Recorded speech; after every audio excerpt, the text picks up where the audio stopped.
এখনো বন্ধ হয়নি এলপি গ্যাসের সিলিন্ডার বিক্রিতে নৈরাজ্য। চাহিদার তুলনায় কম সরবরাহ, সেই সাথে ডিলারদের কমিশন বাড়ানো সহ বিভিন্ন দাবি সংকট আরও বাড়িয়েছে। এমন অবস্থায় যৌক্তিক দাবি পূরণের আশ্বাসে পূর্ব ঘোষিত ধর্মঘট প্রত্যাহার করেছেন ব্যবসায়ীরা। আর 2 সপ্তাহের মধ্যে এলপি গ্যাসের সরবরাহ স্বাভাবিক হবে বলে আশ্বাস দিয়েছেন বাংলাদেশ এনার্জি রেগুলেটরি কমিশনের চেয়ারম্যান। মাশরুক রাহাতের রিপোর্টে বিস্তারিত।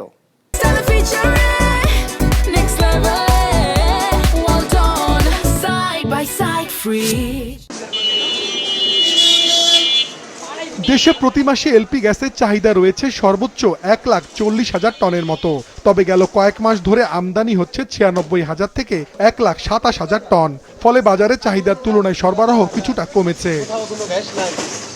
এই সুযোগে প্রতি 12 কেজি গ্যাসের সিলিন্ডার নির্ধারিত 1,300 টাকার জায়গায় বিক্রি হচ্ছে 2,400 টাকা পর্যন্ত। এতে চরম ভোগান্তিতে পড়েছেন ক্রেতারা। 1 ঘন্টা ধরে যত দোকানে গেলাম সব দোকানেই না, এ বলতেছে আরেক জায়গায় যান, এ বলতেছে আরেক জায়গায় যান। কোম্পানি থেকে গ্যাস দিতেছে না, তার 10 দিন ধরে মানে গাড়ি গিয়ে বসে রয়েছে। সরকারে কইছে 1300 টাকা, আর দোকানে গেলে বলে 2500 টাকা 2200 টাকা, এর নিচে দেয় না, থাকলেও কয় নাই গা। ডিলারদের কমিশন বাড়ানো, অনিয়মের বিরুদ্ধে অভিযান বন্ধ সহ বিভিন্ন দাবিতে আন্দোলনে সংকট আরো বেড়েছে। আজ বাংলাদেশ এনার্জি রেগুলেটরি কমিশন বিইআরসির সঙ্গে বৈঠকের পর ব্যবসায়ীরা জানান, বাজার বিবেচনায় নির্ধারিত দামের চেয়ে 200 টাকা বেশিতে 12 কেজি সিলিন্ডার বিক্রি করবেন তারা।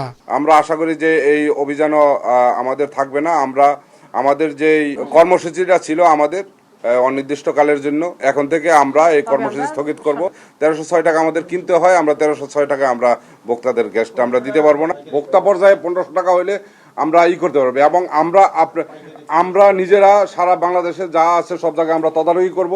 বিইআরসি চেয়ারম্যান জানিয়েছেন, এরই মধ্যে আমদানি প্রক্রিয়া সহজ করা হয়েছে।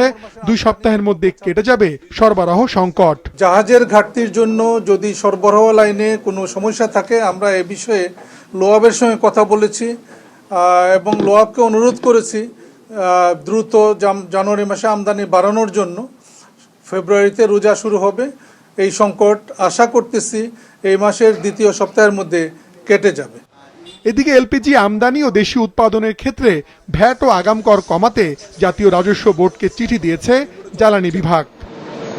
মাশরুক রাহাত, বিজনেস রিপোর্ট, মাছরাঙ্গা টেলিভিশন।